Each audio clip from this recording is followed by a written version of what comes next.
Hello, good morning बच्चों। कैसे हैं आप लोग? मस्त, गुड।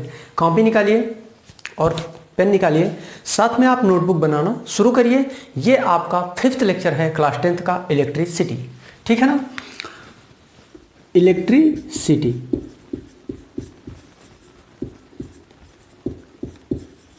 हमने इस लेक्चर में बहुत कुछ पढ़ लिया है। हमने पढ़ते पढ़ते ये भी पढ़ लिया है कि इलेक्ट्रिक सर्किट क्या होता है, इलेक्ट्रिक पोटेंशियल क्या होता है, और ये सारी चीज़ें क्या होता है। साथ में हमने Q इक्वल NE एक फार्मूला पढ़ा था, दूसरा फार्मूला हमने पढ़ा था V इक्वल W/Q, और तीसरा फार्मूला I इक्वल Q/T, ये हमने पढ़ा था। और साथ में इस पर हमने कल के मतलब इससे प्रीवियस लेक्चर में हमने क्या किया था, न्यूमेरिकल भी लगाया था, जिसे हम प्रॉब्लम बोलते हैं। हमने अपनी प्रॉब्लम भी सॉल्व की थी कि इसमें प्रॉब्लम जो आते हैं वो कैसे सॉल्व होते हैं। ठीक, आज हम बात करेंगे ओम्स लॉ की। बहुत ही इंपॉर्टेंट फार्मूला है, बहुत ही इंपॉर्टेंट थियरी है ये। ठीक है ना? आइए देखते हैं ओम्स लॉ क्या है। ओम्स लॉ मतलब ओम का नियम हम पढ़ने जा रहे हैं। ओम ने कहा था कि electric current applied across electric current flow on the conductor is directly proportional to the V electric potential. Ohm ने कहा था कि जो भी इस कंडक्टर है, उस कंडक्टर में जो इलेक्ट्रिसिटी फ्लो होगी वो डायरेक्टली प्रोपोर्शनल होगी किसके? वी के, मतलब पोटेंशियल डिफरेंस के। यानी इन्होंने कहा था कि करंट की वैल्यू, अगर किसी कंडक्टर में इलेक्ट्रिसिटी फ्लो हो रही है और मैं अगर करंट की वैल्यू, सपोज दैट करंट की वैल्यू बढ़ा देता हूं, 1 एम्पियर अभी फ्लो हो रहा था, अभी 2 कर दिया, तो ये भी क्या हो जाएगा? 2 टाइम्स हो जाएगा। बात समझ में? अगर हम इसको हाफ कर दें, चलिए इसको हम घटा देते हैं करंट को, तो ये भी क्या हो जाएगा? हाफ हो जाएगा। इनके कहने का मतलब था कि जब आप वी आई को, करंट को बढ़ाएंगे तो वी क्या हो जाएगा? ऑटोमेटिकली बढ़ जाएगा, या जब करंट को आप घटाएंगे तो वी ऑटोमेटिकली घट जाएगा, मतलब पोटेंशियल डिफरेंस ऑटोमेटिकली घट जाएगा। ठीक, एक चीज मैं और बता दूं आपको कि ये जो अभी हम पहले इसको कंप्लीट करते हैं। अच्छा, इसको I directly proportional to V लिखा है, क्या हम इसको V directly proportional to I लिख सकते हैं? जी हाँ, लिख सकते हैं। V इक्वल लिख सकते हैं RI। ये R क्या है? ये है प्रोपोर्शनल कांस्टेंट। क्या है? प्रोपोर्शनल कांस्टेंट है ये। इस प्रोपोर्शनल कांस्टेंट का ही नाम है रेजिस्टेंस। क्या नाम है? रेजिस्टेंस। अभी रेजिस्टेंस क्या है और रजिस्टर क्या है, अभी हम इससे बाद वाले लेक्चर में बात करेंगे। रजिस्टर और रेजिस्टेंस में क्या डिफरेंस है, इसकी हम चर्चा इससे थोड़ी देर बात करेंगे। अभी आप जानिए कि ओम ने एक लॉ दिया था V इक्वल IR। इन्होंने सिर्फ इतना ही कहा था कि V directly proportional to I, तो हम इसको लिख सकते हैं I directly proportional to V। अगर आप I directly proportional to V इन्होंने कहा तो V directly proportional to I, मतलब V इक्वल इस प्रोपोर्शनल कांस्टेंट, प्रोपोर्शनलिटी को हटाएंगे तो एक कांस्टेंट आएगा, इक्वल आने के साथ एक कांस्टेंट आएगा R, जिसे हम कहते हैं प्रोपोर्शनल कांस्टेंट, या उसको अलग नाम से हम जानते हैं रेजिस्टेंस। किस नाम से जानते हैं हम? रेजिस्टेंस के नाम से इसको हम जानते हैं। ठीक, आइए इसकी हम थोड़ा सा यूनिट की भी बात कर लें। हमें मालूम है V की यूनिट, हमको पहले से मालूम है क्या होता है? वोल्ट। सिंबल क्या है? V। R की यूनिट क्या है हम पता नहीं है मुझे, लेकिन अभी हम फाइंड कर लेते हैं R की यूनिट क्या है। I की यूनिट मुझे पता है, एम्पियर होता है, और इसका सिंबल है कैपिटल A। अगर हम इस इक्वेशन से कुछ लिखना चाहें तो हम इससे लिख सकते हैं V इक्वल RI, तो R इक्वल लिख सकते हैं V/I, लिख सकते हैं, यानी R इक्वल लिखा जा सकता है V/I। इसका मतलब जो रेजिस्टेंस की यूनिट होगी वो V रेशियो I की यूनिट के बराबर होगी। मुझे मालूम है V की यूनिट क्या होती है, अभी मैंने कहा था वोल्ट होती है, अपान I की यूनिट क्या होती है? एम्पियर। तो वोल्ट अपान एम्पियर, मतलब इसको लिख सकता हूं VA इनवर्स।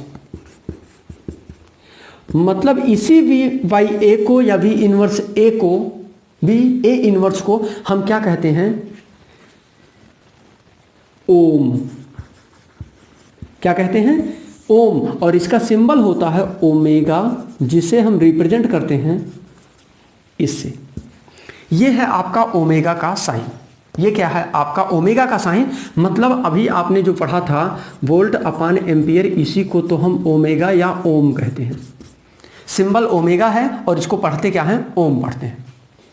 इतनी बात हमने किया। हमने क्या देखा कि ये क्या है, ओम्स लॉ था कि आपका आई डायरेक्टली प्रोपोर्शनल, जो करंट फ्लो होता है किसी कंडक्टर में वो डायरेक्टली प्रोपोर्शनल होता है किसके, उसके पोटेंशियल डिफरेंस के। जब इसको आप हटाते हैं, साथ में हमने पढ़ा था कि इसको अगर इंक्रीज करेंगे तो ये भी इंक्रीज होगा, इसको डिक्रीज करेंगे तो ये भी डिक्रीज हो जाएगा। साथ में हमने देखा जब हमने प्रोपोर्शनलिटी की साइन को हटाया तो v इक्वल आर आई आया। इस आर को हम प्रोपोर्शनल कांस्टेंट कहते हैं और इसी का नाम है, इसी आर का नाम है रेजिस्टेंस। ठीक, रजिस्टर की बात हम बाद में करेंगे। साथ में इसकी यूनिट की बात करें तो मुझे मालूम है v की यूनिट, अब r इक्वल निकाल सकते हैं v बाई आई। v की यूनिट होती है वोल्ट अपॉन i की यूनिट होती है एम्पियर। इसे हम वोल्ट एम्पियर इनवर्स कहते हैं या इसको हम ओम कहते हैं और इसका सिंबल होता है ओमेगा। ओमेगा, ठीक है ना। अच्छा, इस फार्मूले को देखिएगा। फार्मूले यहाँ बहुत सारे मिलते जा रहे हैं। इस चीज़ को आपको रीड करना पड़ेगा, याद करना पड़ेगा, लर्न करना पड़ेगा, कॉन्सेप्ट को आपके माइंड में बैठाना पड़ेगा। अभी तक हमने 2 फार्मूला पढ़ा था, लेकिन यहाँ एक फार्मूला और आ गया, v इक्वल आर आई। एक फार्मूला r इक्वल मिल गया हमको v बाय आई। इसी से हम अगर i इक्वल निकालेंगे तो v बाई आर। आपको कैसा जरूरत पड़ेगा वो हम उस हिसाब से अपने फार्मूले को यूज करेंगे और उससे हम क्या करेंगे, इसी फार्मूले को याद करिए, इन सबको क्या कर लीजिएगा, बना लीजिएगा। अच्छा, इस फार्मूले को देखिए, इससे क्या क्लियर हो रहा है कि जो रेजिस्टेंस है वो किसका रेशियो है, वोल्टेज और इलेक्ट्रिक करंट का। इसका मतलब जो रेजिस्टेंस होता है वो V वर्सेस I ग्राफ मिलता है, V वर्सेस I ग्राफ मिलता है। ध्यान दीजिएगा, ये डायरेक्टली प्रोपोर्शनल है। इसका मतलब जब V directly proportional to I आपने पढ़ा, इसका मतलब जब V की वैल्यू आप इंक्रीज करेंगे तो I इंक्रीज हो जाएगा। इसका मतलब मैं बोलूं तो इससे जो कर्व मिलेगा वो कैसा मिलेगा, एक स्ट्रेट लाइन कर्व मिलेगा। कैसा कर्व मिलेगा, स्ट्रेट लाइन। और इसे हम, इसी स्ट्रेट लाइन कर्व को हम स्लोप कहते हैं। क्या कहते हैं, स्लोप। और ये स्लोप है किसमें, V वर्सेस I। क्या है, V वर्सेस I। मतलब इसको हम VI ग्राफ भी कहते हैं, इसको हम VI ग्राफ के नाम से भी जानते हैं। ध्यान दीजिए, सबसे इंपॉर्टेंट पॉइंट कि ये जो ग्राफ है V वर्सेस I, ये यूनिवर्सल नहीं है। ये जो ओम्स लॉ है ये यूनिवर्सल लॉ नहीं है। मतलब यूनिवर्सल लॉ नहीं होने का मतलब ये है कि अगर ये यूनिवर्सल लॉ नहीं है तो इसका मतलब ये हर VI ग्राफ को फॉलो नहीं करेगा। मतलब ये हर जगह अप्लाई नहीं होगा, ये सबके लिए ट्रू नहीं होगा, ये कुछ जगहों पर गलत हो जाएगा। जैसे जब भी आपको कर्व मिलेगा और गलती से बेंडिंग कर्व मिल जाएगा, मतलब कर्व मिल जाएगा, स्लोप जो है वो कांस्टेंट नहीं, वेरिएबल स्लोप मिल जाए। ये स्लोप कैसा है, ये स्लोप जो है आपका ये कैसा है, कांस्टेंट स्लोप है। लेकिन ये जो स्लोप है आपका ये वेरिएबल स्लोप है। स्लोप कैसा है, वेरिएबल है। मतलब एक चीज क्लियर हुआ कि जो ओम्स लॉ है वो वेरिएबल के लिए, वेरिएबल स्लोप के लिए क्या नहीं है, अप्लीकेबल नहीं है। मतलब ऐसे कंडीशनों में ये क्या हो जाता है, रॉन्ग हो जाता है, गलत हो जाता है। ठीक है ना। अब हम बात करते हैं रजिस्टर और रेजिस्टेंस की। कॉन्सेप्ट क्लियर हुआ। ऐसा मत बोल दीजिएगा कि ये यूनिवर्सल लॉ है, ये हर VI कर्व के लिए फॉलो करेगा। नहीं, ये हर VI कर्व के लिए ट्रू नहीं होगा। इसका मतलब जब आपका स्ट्रेट लाइन कर्व यानी कांस्टेंट स्लोप मिलेगा तब तो ये अप्लीकेबल होगा, VI ग्राफ यानी ओम्स लॉ फॉलो करेगा। अदरवाइज ये क्या करेगा, इस रूल्स को फॉलो नहीं करेगा। बात समझ में आ गई। अब हम बात करें रेजिस्टेंस और रेजिस्टेंस, रजिस्टर और रेजिस्टेंस। अब रजिस्टर क्या चीज होता है, रजिस्टर जो चीज होता है वो होता है, register is made up of a conducting material. क्या होता है, register, register is made up of a conducting material, मतलब जो रजिस्टर जो होता है वो किसी भी कंडक्टिंग मटेरियल से मिलकर के बनाया जाता है। Register is made up of a conducting material, मतलब कंडक्टिंग मटेरियल से रजिस्टर को बनाया जाता है। और रेजिस्टेंस क्या होता है? Resistance is the property of register, property of register. Resistance जो होता है वो रजिस्टर की क्या होती है? प्रॉपर्टी होती है, ये कोई और चीज नहीं है। और अगर मैं बात करूं कि ये रजिस्टर क्या है, रेजिस्टेंस क्या है, रेजिस्टेंस की बात करें, देखिए आप, resistance is a major obstruction of registration of flow of current, flow of current. ठीक है, मतलब जो रेजिस्टेंस है वो क्या करता है? मेजर करता है क्या? ऑब्स्ट्रक्शन, मतलब इसमें क्या करता है? अवरोध को पता करता है। क्या? अवरोध को मेजर करता है, किसके? उस कंडक्टिंग मटेरियल के, मतलब उस करंट उसमें कितना फ्लो हो रहा है, उस कंडक्टिंग मटेरियल में करंट कितना फ्लो हो रहा है, उसके अवरोध को ये पता करता है। क्या? रेजिस्टेंस। कॉन्सेप्ट क्लियर हो रहा है? रजिस्टर क्या होती है? रजिस्टर एक made up of a conducting material, register एक कंडक्टिंग मटेरियल से बनाया गया ऑब्जेक्ट होता है। रेजिस्टेंस क्या है? रजिस्टर की प्रॉपर्टी होता है। और रेजिस्टेंस फिर से देखिए क्या होता है, जो रेजिस्टेंस होता है वो मेजर करता है क्या? Obstruction of the flow of the current. किसी भी कंडक्टिंग मटेरियल में ऑब्स्ट्रक्शन, कितना अवरोध हो रहा है, वो क्या होता है? इसके क्या होता है? उसको मतलब क्या करता है? ये मेजर करता है, ऑब्स्ट्रक्शन को, अवरोध को मेजर करता है। अगर हम इस फार्मूले पर एक बार फिर से फोकस करें, इस फार्मूले को देखिए, R इक्वल वी बाय आई। अच्छा, क्या आप इसको ये भी लिख सकते हैं कि R equal 1/I into we, लिख सकते हैं? आइए देखिए, इसको हम फोकस करते हैं। इसको हम लिख सकते हैं, अगर हम V को कांस्टेंट मान लें तो ये क्या हो जाएगा? R inversely proportional to I। बोलिए, इसका मतलब क्या क्लियर हुआ कि जब रेजिस्टेंस तभी ज्यादा होगा जब I की वैल्यू कम होगी। इनवर्सली प्रोपोर्शनल है, इसका मतलब रेजिस्टेंस तब ज्यादा होगा जब I कम होगा, और I तब ज्यादा होगा जब रेजिस्टेंस कम होगा। अब क्लियर हुआ? अभी जब हम रजिस्टर का फैक्टर पढ़ेंगे तब ज्यादा क्लियर होगा। अब हम बात करते हैं फैक्टर ऑफ द रेजिस्टेंस। किसकी बात करते हैं? Factor of the resistance. मतलब कुछ चीजें आप एकदम लर्न करिए अपने माइंड में, एकदम कंप्लीटली और परफेक्टली आपके माइंड में सेव होना चाहिए कि जो ओम्स लॉ है वो यूनिवर्सल ट्रूथ नहीं है, सिर्फ ये केस पर कांस्टेंट स्लोप के लिए एप्लीकेबल है। वेरिएबल स्लोप होगा तो ये फॉलो नहीं करेगा। रजिस्टर जो होता है वो made up of conducting material होता है। रेजिस्टेंस जो होता है वो प्रॉपर्टी ऑफ द रेजिस्टेंस होता है। और रेजिस्टेंस जो होता है वो हमेशा क्या करता है? ऑब्स्ट्रक्शन मेजर करता है of the flow of electric current. Electric current के फ्लो होने में जो ऑब्स्ट्रक्शन होता है उसको मेजर करता है कौन? रेजिस्टेंस। ठीक, अब हम बात करते हैं किसका? Factor of resistance. Factor of resistance, आइए देखिए, factor of resistance is directly proportional to the length of the conducting material. पहला क्या है? Resistance of the conductor is directly proportional to the length of the conductor. मतलब क्या है? अगर wire छोटा है, इतना बड़ा वायर है, अगर मान लेते हैं इसमें R रेजिस्टेंस है, और अगर इसको हम बढ़ा देंगे, वायर की लेंथ को बढ़ा देंगे, तो क्या हो जाएगा? फिर से मतलब R क्या हो जाएगा? इंक्रीज कर जाएगा। क्या हो जाएगा? जब लेंथ बढ़ेगा, कंडक्टर की जब लेंथ बढ़ेगा तो R बढ़ेगा। जब कंडक्टर की लेंथ, इतना बड़ा लेंथ था, अगर मैं इसको घटा देता तो क्या हो जाता? R डिक्रीज कर जाता। क्या कर जाता? R डिक्रीज हो जाता। बात क्लियर हुई? मतलब पहला चीज क्लियर हुआ फैक्टर में कि resistance is directly proportional to the length of the conductor. जो कंडक्टर है उसके कंडक्टिंग वायर है उस वायर के लेंथ की डायरेक्टली प्रोपोर्शनल है क्या, रेजिस्टेंस। आर तभी बढ़ेगा जब लेंथ बढ़ेगा, आर अगर लेंथ छोटा हो जाएगा तो आर भी छोटा हो जाएगा। दूसरा देखिए, R is inversely proportional to cross section area.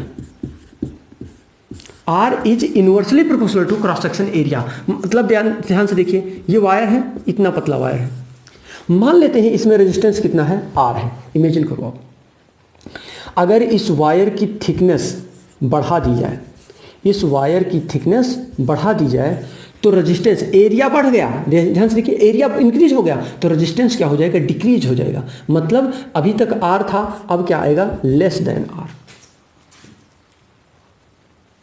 अब जो रेजिस्टेंस होगा वो क्या होगा, लेस देन आर। आर से क्या आ जाएगा, कुछ कम, मान लीजिए 5 ओम रेजिस्टेंस यहाँ था, तो यहाँ क्या हो जाएगा, एरिया बढ़ जाने पर कुछ कम हो जाएगा, मतलब 3 ओम मान लीजिए कि हो गया। इनवर्सली प्रोपोर्शनल है, directly proportional to length, inversely proportional to cross section area. अगर इसको और पतला कर दें, ध्यान से देखिएगा, अगर इसको और पतला कर दें, मतलब इतना पतला वायर हो जाए, तो इस वायर का जो रेजिस्टेंस हो जाएगा वो क्या हो जाएगा, इंक्रीज हो जाएगा। क्लियर हुआ, क्लियर हो रहा है ये चीजें? क्योंकि जब तक ये चीजें क्लियर नहीं होंगी तब तक आपके प्रॉब्लम्स, आगे जो प्रॉब्लम्स आएंगे वो सब लगने वाले कतई नहीं है। अब इन दोनों से कंबाइन एक इक्वेशन मिलता है, इसको हम यहीं ड्राइव कर लेते हैं, तब आगे बढ़ते हैं, ठीक है ना। आइए देखिए, इसको इक्वेशन 1 और 2 हम मान लेते हैं, 1 और 2। From equation 1 2, from equation 1 and 2, अगर हम 1 2 से बात करें तो R इक्वल हम लिख सकते, R डायरेक्टली प्रोपोर्शनल टू लिख सकते हैं L into 1/A, L into 1/A। आप इसको ये भी लिख सकते हैं R इक्वल L/A, मतलब एक और इक्वेशन मिल गया, R directly proportional to L/A। अगर हम थोड़ा सा इसमें इस प्रोपोर्शनल साइन को हटाते हैं तो R इक्वल मिलेगा, एक साइन आएगा, ये है रो, ये क्या है, RHO, रो, रहो नहीं, रो है ये, रो L/A। अब ये L रो क्या है, अब अगर हम इस रो की बात करें, ये क्या है, रो इज द प्रोपोर्शनल कांस्टेंट। क्या है, प्रोपोर्शनल कांस्टेंट है। ये प्रोपोर्शनल कांस्टेंट को ही, इसी प्रोपोर्शनल कांस्टेंट को हम रेजिस्टिविटी बोलते हैं। क्या बोलते हैं, रेजिस्टिविटी बोलते हैं, प्रतिरोधकता, प्रतिरोधकता कहते हैं इसको। बात समझ में आ गई? मतलब ये जो R equal rho by L है वो क्या है, रेजिस्टिविटी ऑफ द कंडक्टर है, ठीक है ना। आइए अब हम थोड़ी सी इसके, अगर आप चाहें तो आप इसकी यूनिट की बात कर सकते हैं, इस रेजिस्टिविटी के। इस रेजिस्टिविटी की यूनिट फाइंड करने के लिए हमको क्या करना पड़ेगा, पहले रेजिस्टिविटी का इक्वेशन बनाना पड़ेगा। इसी समय ये भी फाइनल हो जाएगा, रो इक्वल हो जाएगा, ध्यान से देखिए, R है, डिनोमिनेटर में है तो न्यूमरेटर में हो जाएगा RA/L हो जाएगा, यानी रो इक्वल मिलेगा RA/L। R की यूनिट ओमेगा अभी आपने कहा था, A की यूनिट, ए क्या है, एरिया, एरिया मतलब मीटर स्क्वायर अपान, ये क्या है, लेंथ, लेंथ है, लेंथ का यूनिट होता है मीटर, मीटर से मीटर कट जाएगा, इसका मतलब जो रेजिस्टिविटी है उसकी यूनिट होती है ओम मीटर। क्या होती है, ओम मीटर, ओम मीटर। इसको भी आप याद करें, ठीक। अब हम बात करते हैं तीसरा पॉइंट, किस पर निर्भर करता है, ये फैक्टर क्या है इसका, इसका थर्ड फैक्टर है material, material of conductor. Conductor के मटेरियल पर भी निर्भर करता है कि कंडक्टर का मटेरियल कैसा है, बात समझ में आई। और चौथी चीज डिपेंड करता है, इसके 4 ही फैक्टर्स होते हैं, चौथी चीज temperature, temperature of conductor. Conductor का टेम्परेचर कम है या ज्यादा है, अगर टेम्परेचर ज्यादा होगा, ध्यान से देखिएगा, अगर टेम्परेचर ज्यादा होगा तो रेजिस्टेंस क्या करेगा, इंक्रीज करेगा, और अगर टेम्परेचर कम होगा तो रेजिस्टेंस क्या होगा, डिक्रीज करेगा। बात समझ में आ गई? मतलब 4 फैक्टर आपको मिले, R directly proportional to L, R inversely proportional to 1/A, inversely proportional to area, और conductor, material of the conductor, और 4th temperature of the conductor. बात समझ में आ गई? अब इसका कुछ चीज़ों का, जैसे रजिस्टिविटी की हम बात करें तो हर चीज़ की रजिस्टिविटी अलग अलग, जितने भी मटेरियल होते हैं इन सारे मटेरियल की रजिस्टिविटी क्या होती है, डिफरेंट होती है। ठीक, जैसे कुछ रजिस्टिविटी हमको जो लर्न है वो हम लिखेंगे आपके लिए। जैसे मान लीजिए सिल्वर है, अब सिल्वर की रजिस्टिविटी जो होती है वो होती है 1.6, क्या होती है 1.6 इंटू 10⁻⁻8। इसी तरीके से मान लीजिए कॉपर की बात करें, कॉपर, अब कॉपर की जो रजिस्टिविटी होती है वो 1.7 इंटू 10⁻⁻8 होती है। अगर आप इसका यूनिट लिखना चाहें तो रजिस्टिविटी की यूनिट आप लिख सकते हैं सब में ओम मीटर, क्योंकि ओम मीटर इसकी भी यूनिट है, ओम मीटर इसकी भी यूनिट है। अगर हम एल्युमिनियम की बात करें,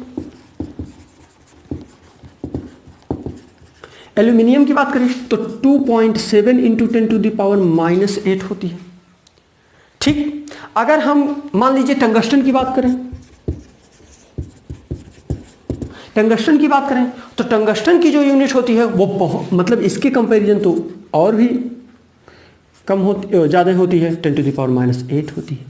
इस तरीके से कुछ, अब हमको इससे ज़्यादा लर्न नहीं है पर मैं आपको टेबल जरूर दूंगा, रजिस्टिविटी का टेबल हम जरूर देंगे आपको, लेकिन आज नहीं, हम नेक्स्ट लेक्चर में देंगे।